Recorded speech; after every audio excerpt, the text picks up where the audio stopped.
management reporting system. Management reporting system is often called discretionary reporting since it is not mandated, unlike the financial reporting system. And MRS is a critical element in an organization's internal control structure. So there are 6 factors that affect the management reporting system. Number 1 is the management principle. So there are principles that influence MRS, and one of them is the formalization of tasks. So this formalization of tasks deals with or suggests that the organization must structure the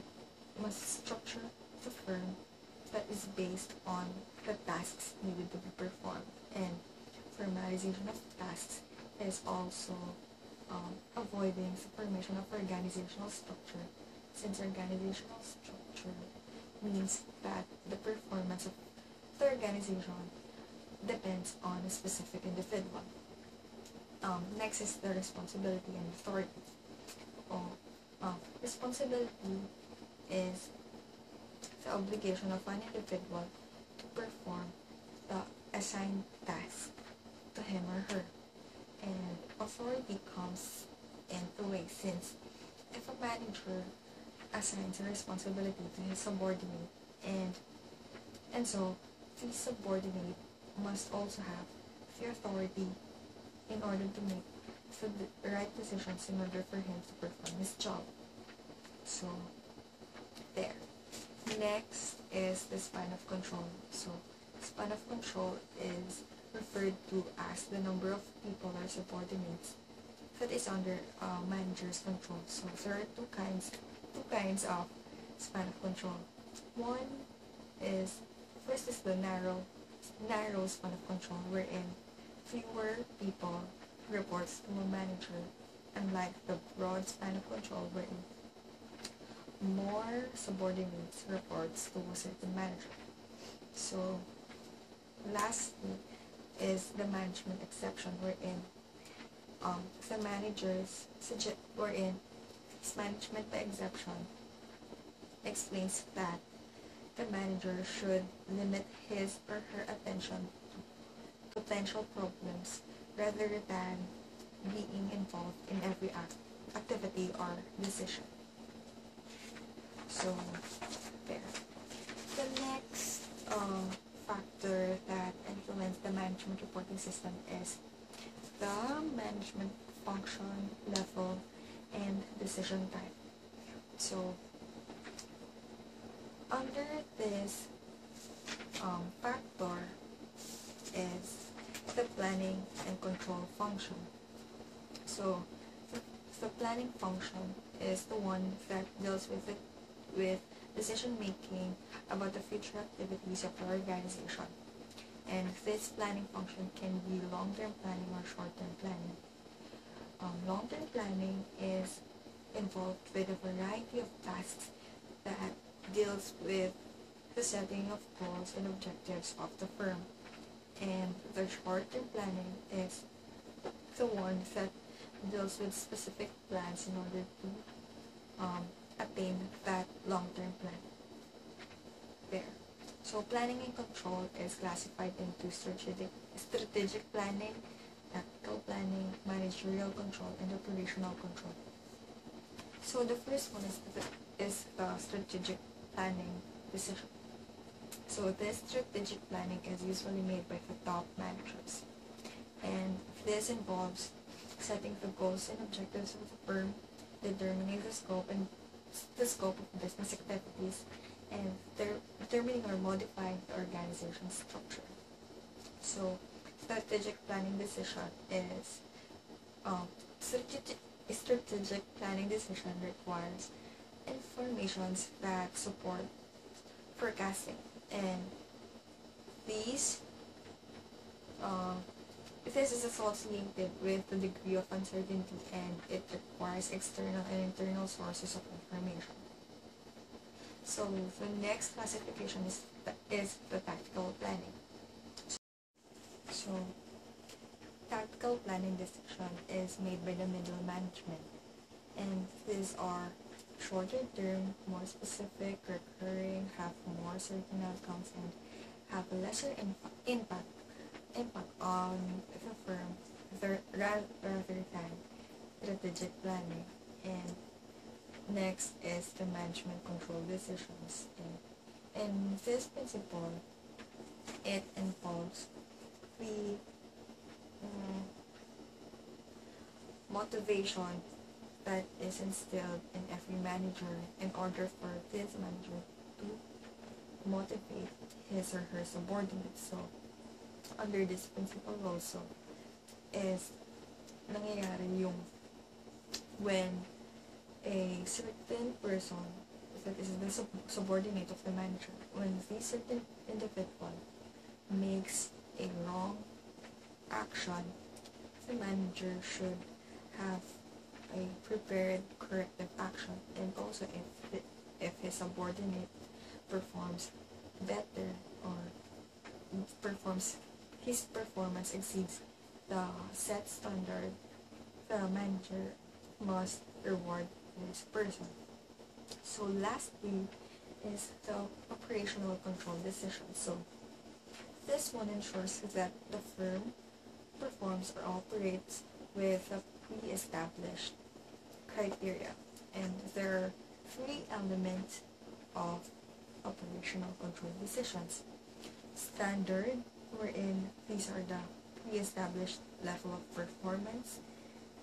Performance evaluation, wherein manager compares the performance of the person against the standard. And lastly is taking corrective action, wherein it involves actions that gives remedy to any activities that goes out of control. Now, what are the attributes for a financial report? Una, paano ba natin malalaman kung tama ba yung mga nilalaman ng financial report? Una, dapat relevant. Irrelevance of a financial report means a waste of resources and may even be dysfunctional by distracting a manager's attention.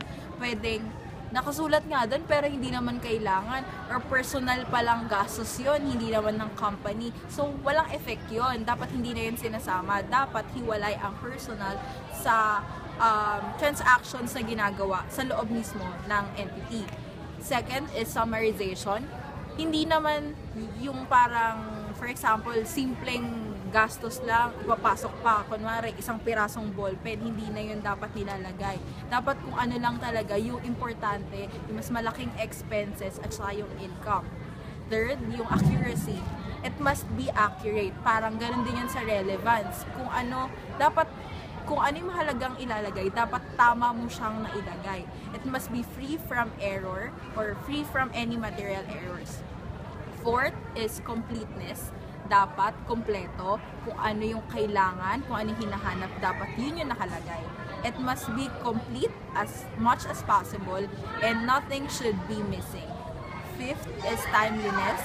If managers always had time on their sides, they must never make bad decisions. Dapat kung quarterly ginagawa yung financial report, dapat consistent yon. Dapat every quarter talaga meron silang report. And the last but not the least is conciseness. Information in the report should be presented as concisely as possible. And kung ikaw yung gumagawa ng financial report, you must provide all the necessary calculations and must be clearly presented. What if management report fails? Anong mangyayari kung fail or mali yung mga nilagay mo sa report mo?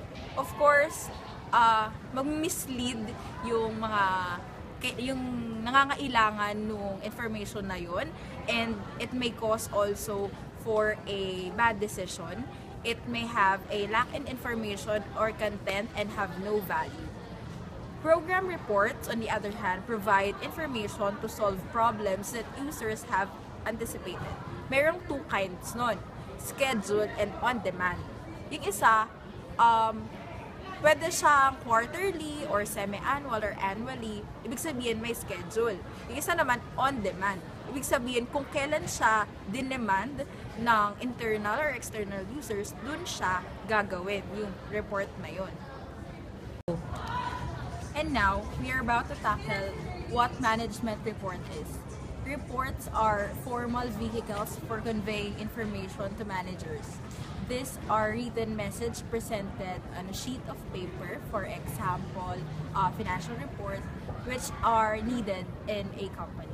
Management report may be a paper or document, a digital image displayed on a computer terminal, or can be expressed through verbal, numeric, or in graphical form. What are the objectives of a report?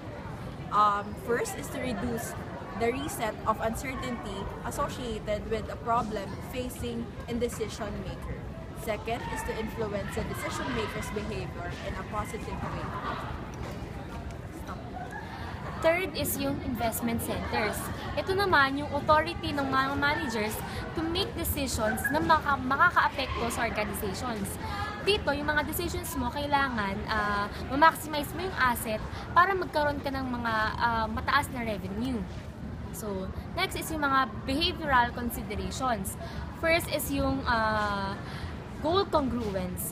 The managers do not only serve for their own interests, but also to the best interest of the whole company. Next is the information overload. Dapat yung mga information is well organized. Dapat summarized. Kasi imagine yung top management makaka-receive ng mga informations na hindi summarized. So sobrang daming information yun. Dapat as much as possible, nakakompress mo sila. What is responsibility accounting? Ang responsibility accounting is lahat ng economic events or transactions na nai-record mo ay responsibility mo. Responsibility mo bilang manager. So, it compares the original budget sa performance mo. Ano nga ba ang budget process? Ito ang tumutulong sa management para ma-achieve ang mga financial objectives by establishing measurable objectives or goals. So, meron tayong mga centers para ma-achieve yung accountability. First is the cost centers. Dito mo pumapasok yung cost management. Dapat yung cost ay pasok sa budget limit mo. Second is the profit centers. Dito naman pumapasok yung cost control and revenue generations. For example, yung manager, decide niya kung manager sa isang convenience store, decide niya kung anong mga products yung ilalagay mo doon, kung anong mga price range, at saka kung anong mga advertising gimmick yung mga gagawin mo.